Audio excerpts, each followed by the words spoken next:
फल मैं कहना चाहे आप भिडटी के स्किप करेंगे ना कारण आज भिडटी आपण भाग्य को निश्चय बदल जदि आप भिडटी देखिए ना संभवतः ये अमूल्य कथा आपण निकट में पहुँची पार ना।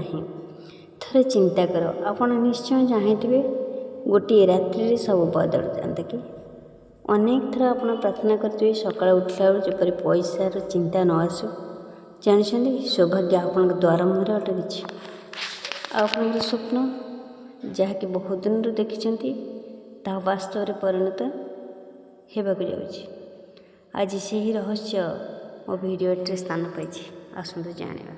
एक साधारण कथा नुहे यह एक गुप्त मंत्र जदि आपण यह मंत्रटी को 3 थर बोलती आपणकर भाग्य बदल जाए। स्वप्न वास्तव में परिणत होगा समय नेब तुम्हें चिंता मत करें यह केते शक्तिशाली। यही मंत्र केवल शब्द नुहे यह के ध्वनि ध्वनि हूँ प्रथम माध्यम जो थी कि ब्रह्मांडर निर्माण होता। आप जानते व्यक्ति शोवा पूर्व जदि कौन सी कथा को बारंबार उच्चारण करे सीधा ताहा अवचेतन मन में प्रवेश करे।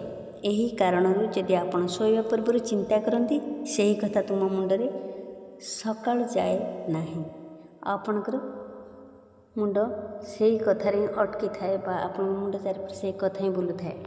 यदि तुम्हें शोवा पूर्व ब्रह्मांडीय तरंग सह जोड़ा जाता शब्द को कह से ही शब्द सकाल परिणाम स्वरूप आपण पाक आस फलस्वरूप आपको मिल यह काल्पनिक नुहे सत्य अटे। केते थर तुम्हें शुणी कहीं जन केवल गोटे वाक्य एक आफर्मेसन निजर भाग्य बदल देवा कथा कही किए चिंता कला तार स्वप्न सत्य परिणत होगा किए प्रार्थना करे तार आश्चर्यजनक भाव भाग्य बदल गला। असल रहस्य यह नुहे से कौन चाहता असल हूँ से सबकनसीयस माइंड को किपर आदेश देला।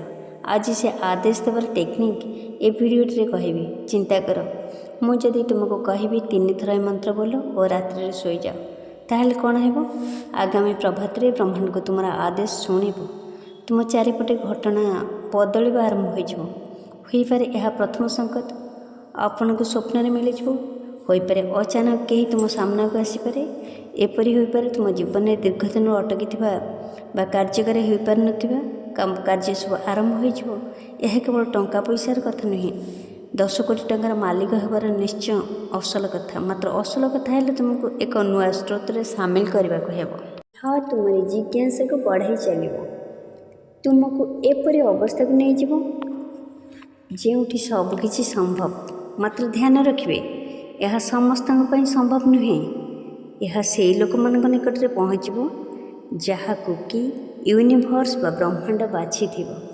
जदि आपण यह वर्तमान शुणुवे ताहले ब्रह्मांड द्वारा बछा जाइथिबा व्यक्ति भितर आपण निश्चय जड़े होइथिबे। यह तुम जीवन एक टर्निंग पॉइंट। मात्र शर्त गोटे दृढ़ विश्वास यह को ग्रहण करने उचित कारण ब्रह्मांड केवल से मानक आदेश को ही पूर्ण करे जोठी सन्देह नथिबो।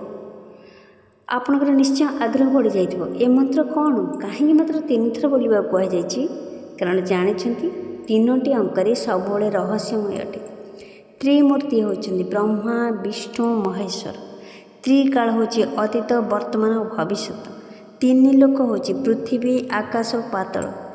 यही 3 थर रिपिटेशन बा बारंबार उच्चारण द्वारा आपणकर मन आत्मा ब्रह्मांड सहित एक साथ जोड़ी हो माध्यम।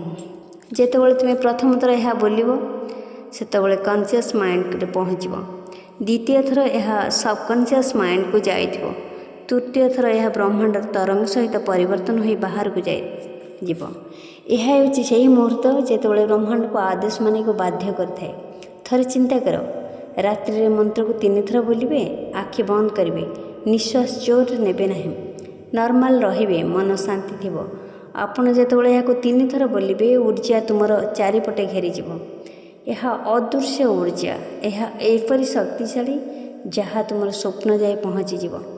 तुम्हें शोपड़ मात्र तुम आदेश जागृत हो उठे ता परदिन प्रभात समय से ही आदेश परिस्थिति अनुसार तुम सामना को आसी थाए। होईपरे तुमठारु केही कर्ज बहुत दिन नहीं मात्र फेराऊ नथिबो देखिबे से अचानक आसी पैसा फेराई देइदिबो। होई पारे आपनक निकटू कौन चाकरी ऑफर आसी नथिबो चाकरीर जहाँकि आपण केबे चिंता मध्य करनथिबे किंबा बिजनेस क्षेत्र रे आपणकर से भली आखि दृश्य सफलता मध्य पाई नथिबे। जदि आपण बिजनेसमैन होई थांती मात्र आपणकर बिजनेस सफलता पाई न थाए मात्र देखिए आपण ए मंत्र उच्चारण मात्रे आपणकर बिजनेस 10 गुणा बढ़ी जीव। यह संयोग नुहे यह आदेशर परिणाम। जदि तुम्हें चिंता करुथबो यह किपरि संभव माने रख आपण सबकॉन्शियस माइंड केते बेले प्रश्न पचारि थाए एवं केतबेले आदेश मानि थाए जहाँ बारंबार उच्चारण करा जाए। जदि तुम्हें मंत्र बोल सबकॉन्शियस माइंड रे यह सत्य बोली धरि निए। जेतेबेले सबकॉन्शियस माइंड यह सत्य बोली मानि निए सेतेबेले पूरा ब्रह्मांड यह सत्य करने को लगी पड़े। यह होची मैनिफेस्टेशन। यह होची मैनिफेस्टेशन असल रहस्य कौन आपण वर्तमान प्रस्तुत तो जी तुमको 10 कोटी टंका पर्यंत पहुँचाई पार। वर्तमान तुमको प्रश्न कौन तुम्हें वर्तमान प्रस्तुत जो मंत्र शुणा को जी तुमको 10 कोटी टंका जाई पहुँचाई पार। कौन तुम्हें जीवन में परिवर्तन आने को चाहूच जहाँकि ब्रह्मांड तुम बाछी। जदि हाँ तेबे यह तुम जीवन सबुठ बड़ यात्रार आरंभ कारण वर्तमान तुम्हें रहस्यर निकटतर होगा जाउछ जहाँकि समस्त गोपनीय रखा जाइए। यह साधारण मंत्र नुहे यह होची एक ध्वनि जी तुम भितर ऊर्जा को जागृत कराई ब्रह्मांड सहित जोड़ी थाए। यही जोड़वा तुमको 10 कोटी टंका भली लक्ष्य पहुँचाई पार। तुम्हें यह जानी हैरान हेब मनुष्य जीवन में सबु परिस्थिति ताहा आर्थिक परिस्थिति किंबा मानसिक स्थिति किंबा कौन समृद्धि किंबा कौन प्रकार असमाहित प्रश्न से ही तरंग द्वारा निर्धारित होता है। हाँ से तरंग होचे असल खेल मंत्र यही तरंग को नियंत्रित कर शक्ति रखी थाए। जदि तुम्हें क्यों शब्द बारंबार उच्चारण कर से शब्द तरंग रे परिणत हो। यही तरंग प्रथमे तुम दिमाग रे प्रतिध्वनित होतापर तुम हृदय रे स्पंदन जाए पहुँचव शेष तुम अंतर आत्मा पहुँची जाए। जदि तुम्हें आत्मा यह धरी रखी ब्रह्मांड यह पूरा करने परिस्थिति सृष्टि करें। यही कारण प्राचीन मुनि ऋषि मैंने मंत्र को सबकि मानि था मंत्र द्वारा सब संभव बोली जानती। वर्तमान प्रश्न उठी 3 थर कौन पाई 100 थर नुहे 1000 थर नुहे कहीं यार उत्तर एक गभीर आंसर आसब। 3 थर दोहराइबा यही संख्या जीवन में 3टी स्तर एक्टिवेट करि थाए। प्रथम स्तर है कॉन्शियस माइंड जहाँ तुम्हें चिंता कर प्रश्न कर तर्क कर क्वेश्चन पचार। द्वितीयटी है सबकॉन्शियस माइंड जो तुम डर स्वप्न अभ्यास लुचिक रही। तृतीय स्तर होची सुपर कॉन्शियस माइंड तुम सीधा कनसेसन ब्रह्मांड सहित तार थाए। तुम्हें प्रथम थर मंत्र जप कले यह सबकॉन्शियस को बायपास करे। द्वितीय थर बोलिया द्वारा गभीर प्रवेश करी सबकॉन्शियस माइंड को आदेश दे थाए। तृतीय थर बोलिया द्वारा यह सीधा ब्रह्मांडर ऊर्जा बदल जाए जहाँ होची तृतीय स्तर काम। यह होची सुपर कॉन्शियस माइंड सीधा कनेक्शन ब्रह्मांड सहित होता है। तुम्हें प्रथम थर मंत्र जप कले यह कॉन्शियस को बायपास करी। द्वितीय थर बोलिया द्वारा गभीर प्रवेश करी सबकॉन्शियस माइंड को आदेश देता है। तृतीय थर बोलिया द्वारा यह सीधा ब्रह्मांडर ऊर्जा बदल जाए। तेणु 3 अंक सब धर्म संस्कृतिर पवित्र रूपे ग्रहण कराए। हिंदू धर्म रे त्रिदेव ब्रह्मा विष्णु महेश, बौद्ध धर्म रे त्रिरत्न बुद्ध धर्म एवं संघ, विज्ञान मानि थाए सबु जिनस 3 उपर आधारित past present future body mind soul. वर्तमान चिंता कर जदि तुम्हें मंत्र 3 थर बोली शरीर मन आत्मा को एक संगे आदेश देव। यही आदेश जदि बिना संदेह जाए ब्रह्मांड पर यह एक नियम हो जाए। ଏହା ଅତି ସହଜ ଓ ସମ୍ଭବ ହୋଇଯିବ ଯେତେବେଳେ ତୁମେ ଏହାକୁ ଶ୍ରଦ୍ଧା ଦୃଢ଼ ବିଶ୍ୱାସ ସହ ବୋଲିବ। ସନ୍ଦେହ ରହିବ ସେହି ତରଙ୍ଗ କମଜୋର ହୋଇଯିବ। କମଜୋର ତରଙ୍ଗ ବ୍ରହ୍ମାଣ୍ଡରେ ପହଞ୍ଚି ପାରିବ ନାହିଁ। ଏହି କାରଣ କେତେକ ଲୋକ ମନ୍ତ୍ର ବୋଲନ୍ତି ମାତ୍ର ରେଜଲ୍ଟ ପାଇନଥାନ୍ତି, କାରଣ ସେ କେବଳ ଶବ୍ଦ ବୋଲିଥାନ୍ତି, ଉର୍ଜା ନୁହେଁ। ତେଣୁ ଗୋଟିଏ ଛୋଟିଆ କାହାଣୀ କହିଲେ ଏହା ଆପଣ ଠିକ୍ ଭାବରେ ବୁଝିପାରିବେ। ଏକ ସାଧାରଣ ବ୍ୟକ୍ତି ଥିଲା, ତା ନାମ ଥିଲା ଆରବ। ତା ଜୀବନ ସର୍ବଦା ସଂଘର୍ଷମୟ ଥିଲା। ତାର ଚାକିରି ଥିଲା ମାତ୍ର ଦରମା ବହୁତ କମ୍ ଥିଲା, ତେଣୁ ମାସିକ ଖର୍ଚ୍ଚ କରି ବଞ୍ଚିବା କଷ୍ଟକର ବେପାର ଥିଲା। ସେ ଅନେକ ଥର ପ୍ରାର୍ଥନା କରିଛି, ଆଫର୍ମେସନ୍ ବି କରିଛି, ମାତ୍ର ତା ଜୀବନରେ କିଛି ସେଭଳି ପରିବର୍ତ୍ତନ ହେଲା ନାହିଁ। ଥରେ ଜଣେ ସାଧୁଙ୍କ ସହିତ ତାଙ୍କ ଭେଟ ହୋଇଗଲା।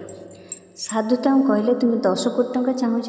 ଆଜିଠୁ ଏ ମନ୍ତ୍ର ମାତ୍ର 3 ଥର ଶୋଇବା ପୂର୍ବରୁ ବୋଲ। ବିଶ୍ୱାସ ରଖ, ଏହା ପୂର୍ବରୁ ତୁମେ ପାଇସାରିଛ। ଆରବ ସାଧୁର କଥାକୁ ହାଲକାରେ ନେଲା ଏବଂ ଚିନ୍ତା କଲା ତାପରେ କହିଲା, ଥରେ ଯଦି ଚେଷ୍ଟା କରାଯାଏ କିଛି ତ ଅସୁବିଧା ହେବନି। ସେହି ରାତିରେ ମନ୍ତ୍ରକୁ 3 ଥର ବୋଲି ଶୋଇଗଲା। ସ୍ୱପ୍ନରେ ଦେଖିଲା ସେ ଏକ ସୁନାରୂପର ପୂର୍ଣ୍ଣ ଘରେ ବସିଛି। ଦ୍ୱିତୀୟ ଦିନ ଶୋଇବା ପୂର୍ବରୁ ସେ ସେହି ମନ୍ତ୍ରଟିକୁ ବୋଲିଲା। ତାକୁ ଲାଗିଲା ତା ଭିତରେ ଆତ୍ମବିଶ୍ୱାସ ବଢ଼ିଯାଇଛି।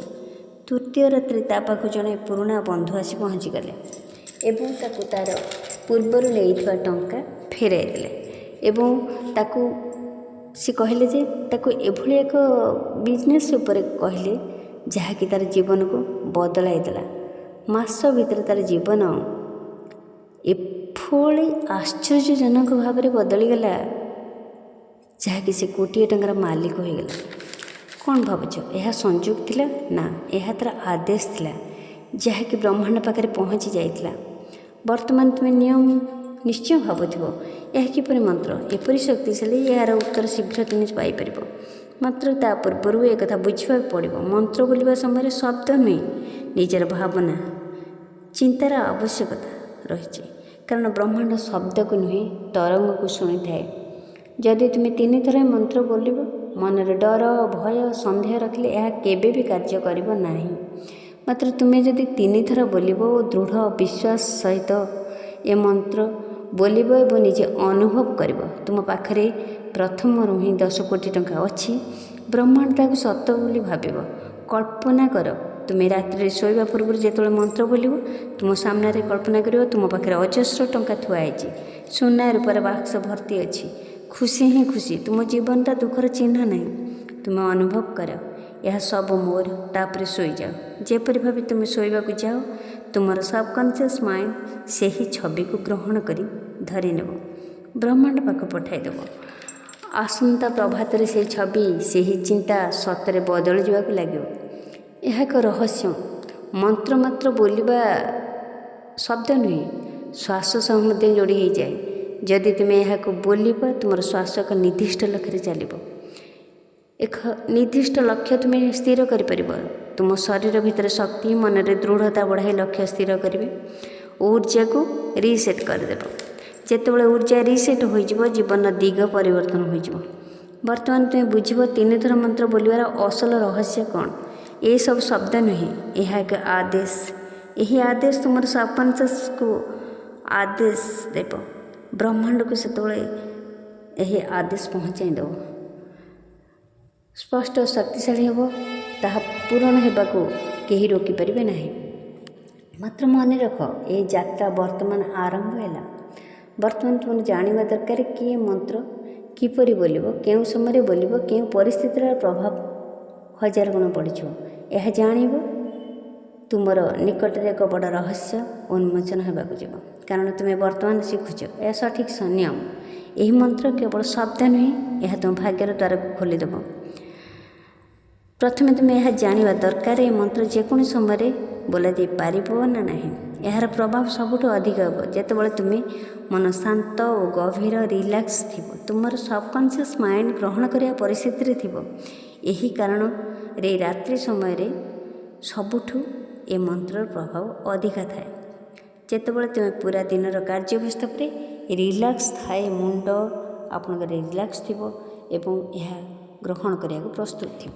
ଆପଣ ରାତ୍ରି ସମୟରେ ଯେତେବେଳେ ହାଲିଆ ହୋଇ ଶଯ୍ୟା ଉପରେ ଶୋଇବାକୁ ଯିବେ, ସେତେବେଳେ ତୁମର ଚିନ୍ତା କମି କମି ଆସିବ।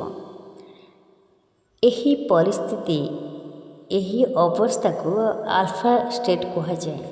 ଏ ଅବସ୍ଥାରେ ତୁମ ସବକନସିୟସ୍ ମାଇଣ୍ଡ ସବୁଠୁ ଅଧିକା ଗ୍ରହଣ କରିବା ମୁଡ଼ରେ ଥାଏ। ରାତ୍ରିକୁ ଶୋଇବାକୁ ଯିବା ପୂର୍ବରୁ ନିଜ ବେଡ଼ରୁମ୍କୁ ପରିଷ୍କାର କରିବେ, ଶଯ୍ୟାକୁ ଠିକ୍ ଭାବେ ବିଛାଇବେ, ତକିଆ ଖୋଳକୁ ସଫା ରଖିଦେବେ। ଚେଷ୍ଟା କରିବେ ତୁମ ଆଖପାଖରେ କିପରି ଶବ୍ଦ ବା ପାଟିତୁଣ୍ଡ ଯେପରି ନ ହୁଏ, କାରଣ ଅପରିଷ୍କାର ଅଶାନ୍ତ ପରିବେଶ ନକାରାତ୍ମକ ଉର୍ଜାକୁ ଆକର୍ଷିତ କରିଥାଏ। ସଫାସୁତୁରା ଜାଗା ସକାରାତ୍ମକ ଉର୍ଜାକୁ ଆକର୍ଷିତ କରିଥାଏ। ନିଜକୁ ରିଲାକ୍ସ ରଖିବେ। ଆଖି ବନ୍ଦ କରି ଦୀର୍ଘ ଶ୍ୱାସ ନିଅ। 3 ଥର ଦୀର୍ଘ ଶ୍ୱାସ ଗ୍ରହଣ କର ଓ ତାକୁ ଛାଡ଼। ଯେତେବେଳେ ତୁମେ ଏହା କରିବ ତୁମ ଦିମାଗରେ ହଲଚଲ କମ୍ ହେବାକୁ ଲାଗିବ। ତୁମକୁ ଲାଗିବ ତୁମ ଭିତରେ ଯେପରି ଶାନ୍ତି ପରିବେଶ କିପରି ଭରିଯାଉଛି। ଏହି କ୍ଷଣ, ଏହି ସମୟ ଯେତେବେଳେ ତୁମେ ମନ୍ତ୍ର ବୋଲିବାକୁ ପ୍ରସ୍ତୁତ। ମନ୍ତ୍ରର ଉଚ୍ଚାରଣ କର, ମାତ୍ର ଧ୍ୟାନ ରଖ ଯେପରି ଏହା ଜୋର ଜୋର ବୋଲାଯିବା ଉଚିତ ନୁହେଁ। ଏହାକୁ ଧୀରେ ଧୀରେ ଉଚ୍ଚାରଣ କରିବେ। ପୁରା ବିଶ୍ୱାସ ଶ୍ରଦ୍ଧା ସହ ଏହାକୁ ବୋଲିବେ। ତୁମର ପ୍ରତି ଶବ୍ଦରେ ବ୍ରହ୍ମାଣ୍ଡର ଶକ୍ତି ନିହିତ ଅଛି। ଏହା ତୁମକୁ ଅନୁଭବ କରିବାକୁ ପଡ଼ିବ। ଏହା ତୁମକୁ ଗ୍ରହଣ କରିବାକୁ ପଡ଼ିବ। ଏହାକୁ 3 ଥର ବୋଲିବେ। ପ୍ରଥମ ଥର ବୋଲିବେ, ଅନୁଭବ କର ତୁମ ଆଦେଶ ବିଚାର ଯାଇ ପହଞ୍ଚାଉଛି। ଦ୍ୱିତୀୟ ଥର ବୋଲିଲା ବେଳେ ଅନୁଭବ କର ତୁମ ସବକନସିୟସ୍ ମାଇଣ୍ଡ ଏହା ଗ୍ରହଣ କରୁଛି। ତୃତୀୟ ବାର ବୋଲିଲା ସମୟରେ ଏହା ଗ୍ରହଣ କର ଯେ ତୁମର ଏହି ସମସ୍ତ ପ୍ରକାର ଆଦେଶକୁ ବ୍ରହ୍ମାଣ୍ଡ ପାଖରେ ପହଞ୍ଚାଇ ପାରୁଛ ଏବଂ ବ୍ରହ୍ମାଣ୍ଡ କାର୍ଯ୍ୟକାରୀ କରିବାକୁ ପ୍ରସ୍ତୁତ ଅଛି। ଏହି କ୍ଷଣ, ଏହି ସମୟ ଯେତେବେଳେ କି ବ୍ରହ୍ମାଣ୍ଡ ଆଦେଶକୁ ଶୁଣିବାକୁ ପ୍ରସ୍ତୁତ ଅଛି। ମନ୍ତ୍ର ବୋଲିବା ସମୟରେ କେବଳ ଶବ୍ଦ ନୁହେଁ, ଭିଜୁଆଲାଇଜେସନ୍ କରିବା ଆବଶ୍ୟକ। ଚିନ୍ତା କର ତୁମ ସାମ୍ନାରେ ଟଙ୍କାର ବଣ୍ଡଲ ଥୁଆ ହୋଇଛି। ତୁମ ପାଖରେ 10 କୋଟି ଟଙ୍କା ଥୁଆ ଯାଇଛି। ତୁମର ଘର ଖୁସିରେ ଭରିଯାଇଛି। ତୁମେ ତୁମ ପସନ୍ଦର କାର୍ ଚଲାଉଛ। ତୁମେ ତୁମର ଡ୍ରିମ୍ ହାଉସ୍ରେ ଅଛ। ଯେପରି ଭାବେ ତୁମେ ଭିଜୁଆଲାଇଜେସନ୍ କରିବ ସେତେ ଶୀଘ୍ର ଏହା ସତ୍ୟରେ ପରିଣତ ହେବ। କାରଣ ସବକନସିୟସ୍ ମାଇଣ୍ଡ ଭାଷା ବୁଝିପାରେନି, ସେ ଚିତ୍ରକୁ ବୁଝେ। ତୁମେ ମନରେ ଯେଉଁ ଚିତ୍ର ତିଆରି କରିଥିବ, ଯେଉଁ କଳ୍ପନା କରିଥିବ, ଯେଉଁ ଇମାଜିନେସନ୍ କରିଥିବ, ସେହି ଚିତ୍ର ସେହି ଇମାଜିନେସନ୍ ତୁମର ପରିସ୍ଥିତି ସ୍ୱରୂପ ତୁମ ପାଖକୁ ଫେରି ଆସିବ। ମନ୍ତ୍ର ବୋଲି ସାରି ଫୋନ୍ କିମ୍ବା ଟିଭି ଦେଖିବେ ନାହିଁ। କୌଣସି ପ୍ରକାର ପ୍ରତିବନ୍ଧକ ଡିଷ୍ଟ୍ରାକ୍ସନ୍ ନେବେ ନାହିଁ। ମନ୍ତ୍ର ବୋଲି ସିଧା ଶୋଇଯିବେ, କାରଣ ତୁମେ ଶୋଇଲା ବେଳେ ସେ ଆଦେଶ ଗଭୀର ତୁମ ପ୍ରଦେଶକୁ ଯାଇ କାର୍ଯ୍ୟ ଆରମ୍ଭ କରିବ। ଯଦି ମଝିରେ ପ୍ରତିବନ୍ଧକ ଆସେ ତେବେ ତରଙ୍ଗ ଶବ୍ଦ ପ୍ରତିରୋଧ ହୋଇଯିବ। ତାର ପରଦିନ ପ୍ରଭାତରୁ ଉଠି ଏକ ଛୋଟ ରିଚୁଆଲ୍ କରିବେ, ଯେପରି ଆଖି ଖୋଲିବେ, ହସିବେ, ମନକୁ ମନ କହିବେ ମୁଁ ପ୍ରଥମରୁ 10 କୋଟି ଟଙ୍କାର ମାଲିକ ଥିଲି। ଧନର ସ୍ରୋତ ମୋ ଆଡ଼କୁ ବହୁଛି। ଏ ଆଫର୍ମେସନ୍ ପ୍ରଭାତ ସମୟରେ ପ୍ରଥମେ ଚିନ୍ତା କରାଯିବା ଉଚିତ, କାରଣ ପ୍ରଭାତ ସମୟରେ ଯେଉଁ ଭାବନା ଆସେ ତାହା ଦିନର ଉର୍ଜା ତିଆରି କରେ। ବର୍ତ୍ତମାନ ତୁମେ ମନ୍ତ୍ର ଜାଣିବାକୁ ବ୍ୟସ୍ତ ହୋଇଯିବନି। ଦେଖ, ମନ୍ତ୍ର ସବୁ ପରମ୍ପରାରେ ଅଲଗା ଅଲଗା ଥାଏ। ସବୁଠୁ ଶକ୍ତିଶାଳୀ ମନ୍ତ୍ର ରୂପେ ଗ୍ରହଣ କରାଯାଏ। ଏହା ହେଉଛି ମହାଲକ୍ଷ୍ମୀଙ୍କର ମହାମନ୍ତ୍ର। ଏହି ମନ୍ତ୍ରକୁ ଯଦି 9 ରାତ୍ରି ପର୍ଯ୍ୟନ୍ତ ଆପଣ ବୋଲିବେ, ପ୍ରଥମ ରାତିରେ ତୁମେ ସ୍ୱପ୍ନରେ ସଂକେତ ଆସିବ ଦେଖିବେ। ଦ୍ୱିତୀୟ ରାତିରେ ତୁମର ଆତ୍ମବିଶ୍ୱାସ ବଢ଼ିଯିବ। ତୃତୀୟ ରାତିରେ ଅଚାନକ ଧନ କେଉଁଠୁ ନା କେଉଁଠୁ ଆସି ପହଞ୍ଚିବ। ଚତୁର୍ଥ ରାତ୍ରିରେ ଘରେ ସକାରାତ୍ମକ ଉର୍ଜା ପ୍ରଭାବ ହେବ। ପଞ୍ଚମ ରାତ୍ରିରେ ଅଟକିଥିବା ଧନ ଆସି ପହଞ୍ଚିବ। ଷଷ୍ଠ ରାତିରେ ନୂତନ ଇନକମ୍ର ପନ୍ଥା ଦେଖାଯିବ। ସପ୍ତମ ଦିନ ପରିବାରରେ ଧନ ସମୃଦ୍ଧି ଖୁସି ବଢ଼ିଯିବ। ଅଷ୍ଟମ ରାତିରେ ତୁମର ଅନୁଭବ ଆସିବ ତୁମ ସ୍ୱପ୍ନ ତୁମ ହାତ ମୁଠାରେ। ନବମ ଦିନ ବ୍ରହ୍ମାଣ୍ଡ ତାର ଦ୍ୱାରା ଖୋଲିଦେବ। 10 କୋଟି ଟଙ୍କା ତୁମ ପାଖକୁ ଆସିବାକୁ ଆରମ୍ଭ ହୋଇଯିବ। ଏସବୁ କାହାଣୀ ନୁହେଁ, ଏହା ଅନୁଭବ। ଯିଏ ଏହା କରିଛି ସିଏ ଏହାର ରେଜଲ୍ଟ ଜାଣିଛି। ଏହା ସେହି ଲୋକର ଅନୁଭବ। ଧନ ସମ୍ପତ୍ତି କେତେ ଗୁଣା ହୋଇ ତୁମ ପାଖକୁ ଫେରି ଆସିବ। ତୁମେ ଯଦି ସନ୍ଦେହ ମନରେ ରଖି ଏହା କର, ତରଙ୍ଗ ତୁମ ଜୀବନରେ ନାନା ପ୍ରକାର ବାଧା ସୃଷ୍ଟି କରିବ। ତୁମର ପାଖେ ଏ ନିୟମ ଅଛି। ଶୋଇବା ପୂର୍ବରୁ ଶାନ୍ତ ମନ, ସୁସ୍ଥ ପରିବେଶ, ଦୀର୍ଘଶ୍ୱାସ ନେଇ ଏ ମନ୍ତ୍ରକୁ 3 ଥର ବୋଲିବ। ଏଥିପାଇଁ କୌଣସି ପୂଜା ପାଠ କଷ୍ଟକର ଜପ ବିଧି ନାହିଁ। ସାଧାରଣ ମାତ୍ର ଏହା ତୁମ ଜୀବନର ଅବିଶ୍ୱସନୀୟ ପରିବର୍ତ୍ତନ ଆଣିଦେବ। ଯେତେବେଳେ ତୁମେ ଏ ରହସ୍ୟକୁ ଜାଣିବାକୁ ଚାହିଁବ, ତୁମେ ନିଜେ ମଧ୍ୟ ଜାଣିପାରିବ। ତୁମର ବି ଏହା ଜାଣିବା ଉଚିତ।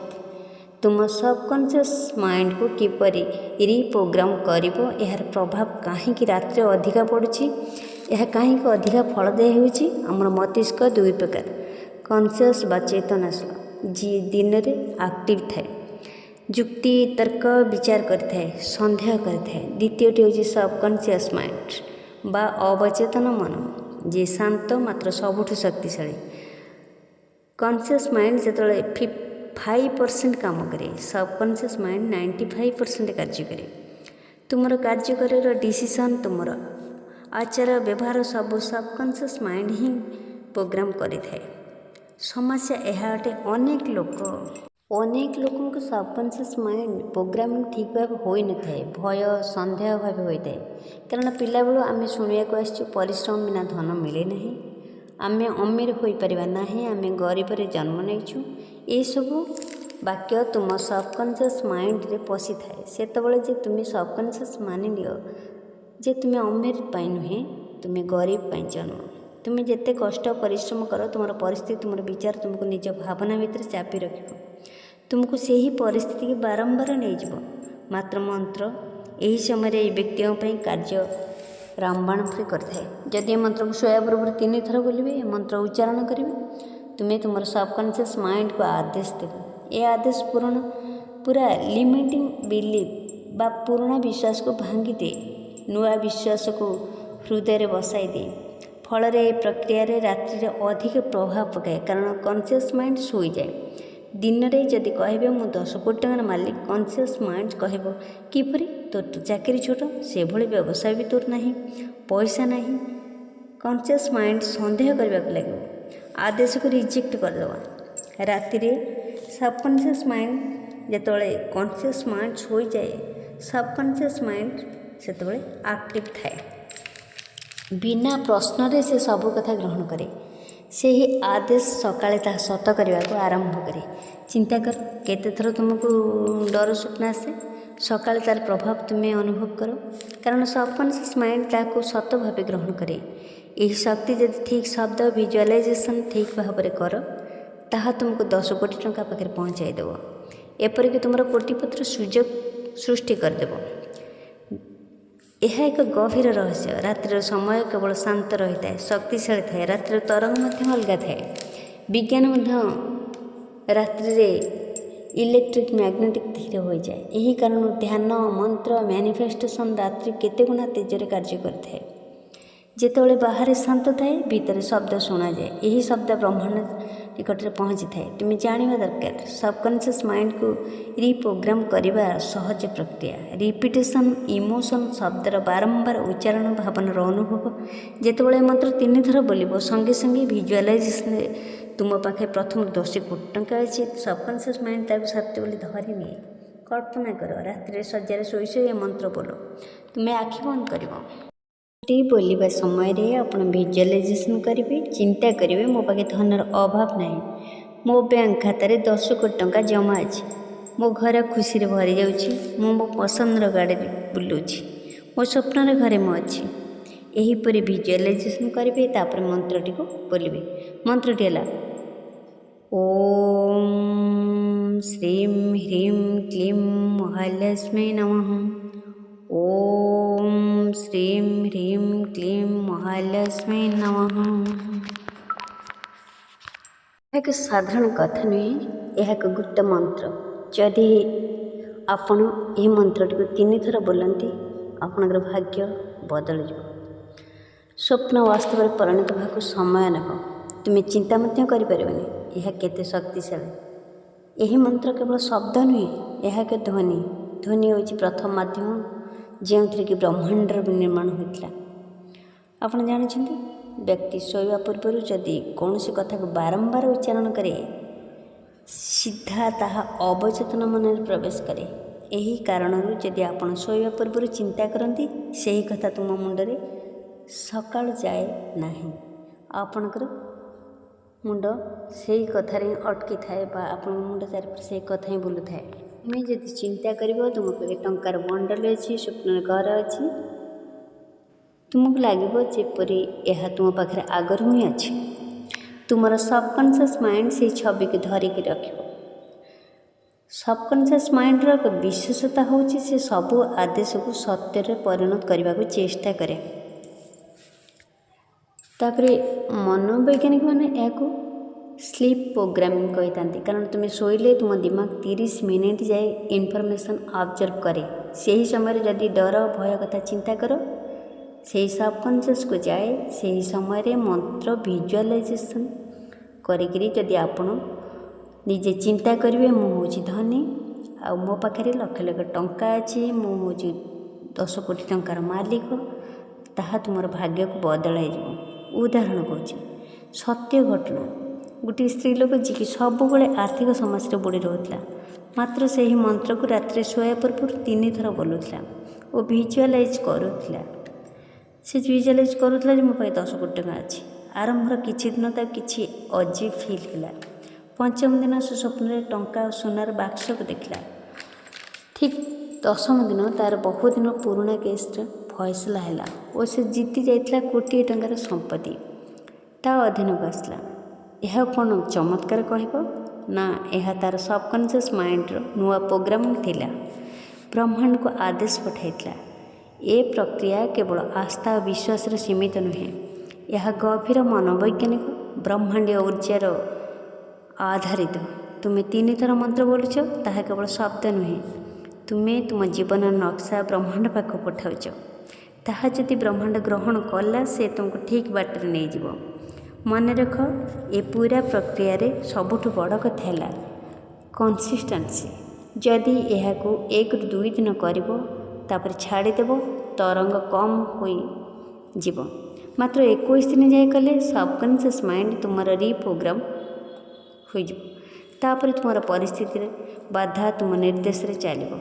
कौन तुम्हें प्रस्तुत तो तुम सबकनसीयस माइंड को आदेश देवाक?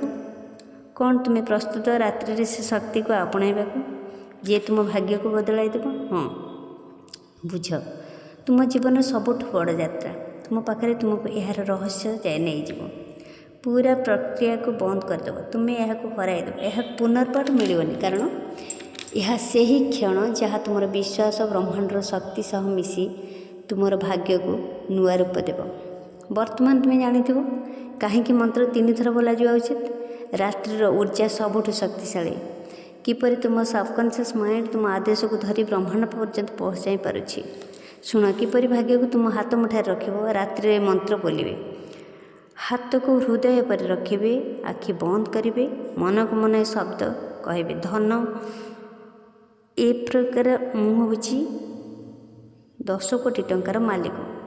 यह साधारण कथा नुहे, यह आदेश कि मोहर।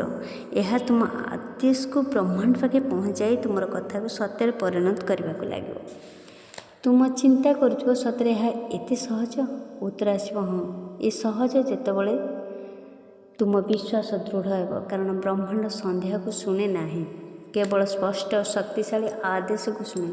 देख जीवन में अनेक लोग इच्छा करती, भावती मो पाखे जदि बहुत पैसा हुआ, मात्र इच्छा और आदेश अनेक तफात। इच्छार अनिश्चितता थाए, आदेश स्पष्ट और शक्ति थाए। जितेबाला तुम्हें मंत्र बोल ताहा इच्छा नुहे, आदेश दियो, ब्रह्मांड से ही आदेश को सत कर दिए। चिंता कर, आज रात्रि ही तुम जीवन सफलतार यात्रा आरंभ। मात्र 3 थर मंत्र बोलो, ये विजुअलाइजेशन कर, काली सकाळे तुम सबकनसीयस माइंड मानि नेब जे तुम हो 10 कोटी टंकार मालिक। तुम परिस्थिति की से बदलाई देव। तापरदिन प्रभात तुमको अचानक धन आगमन संकेत मिल होईपरे। तुमको एपरी समय आसपे जहाँकि तुम पूर्व अणदेखा करुल, पुराणा अटकी धन तुम पाखक फेरी आस। यह संयोग नुहे, यह ब्रह्मांडर आदेश, यह गभीर कथा। तुम 21 दिन जाए यह लगातार कले किछि दिन तुम सबकनसीयस माइंड रिप्रोग्रामिंग हो यह रिचुअल हो, यह वास्तव जीवन प्रतिफलित हो। तुम पाखे धन मान प्रतिपत्र कम रहा, सफलता तुम हाथ मुठार रेणु प्राचीन ग्रंथ मंत्र को बारंबार उच्चारण निदर्शन दि जाए। शब्द ही ब्रह्म। तुम्हें शब्द को ठीक भाव कहले शब्द केवल शब्द भाव रहे, कंपन सृष्टि हुए, सृष्टि रे गुंजरी उठे। से ही कंपन तुम 10 कोटी कौन 100 कोटी टंकार मालिक बनईदेव। प्रश्न यह नुहे यह कार्य करिबो कि नहीं, प्रश्न यह अटे कौन तुम्हें यह विश्वास करिबो ना नहीं। कारण ब्रह्मांड सब प्रस्तुत, केवल तुम्हें आदेश रे प्रतीक्षा थाए। तुम सामने तुम भाग्य, तुम भाग्यर ताला तुम्हें खोलिया पखे चाबी तुम पाखरे। भाग्य को दोष दे गरीब ना सबुदिन दुसमय परिस्थिति ना आज रात्रे ही ए भाग्य को चेंज कर ए महामंत्र प्रयोग कर कौन तुम इच्छा कौन कहते मन रख समय समय छोट पदक्षेप पूरा जीवन को बदलाई दिए यही मंत्र हूँ से ही पदक्षेप शेष प्रश्न तुमको तुम पाखक सकाଳେ जदि अचानक 10 कोटी टंका आसो तुम्हें प्रथमे कौन कर कमेंट माध्यम लिखे कारण तुम्हें लिखिले सबकनसीयस माइंड अत्यंत मजबूत हो ब्रह्मांड तुम आदेश को ध्यान सहकार शुणव यह जब तुमको ठीक लगिला यह तुम जीवन को बदलाई देव तेज वीडियो को अपन लाइक और शेयर करें भल लगे लाइक शेयर कमेंट करेंगे चैनल को सब्सक्राइब करेंगे। तो हूँ धन्यवाद नमस्कार।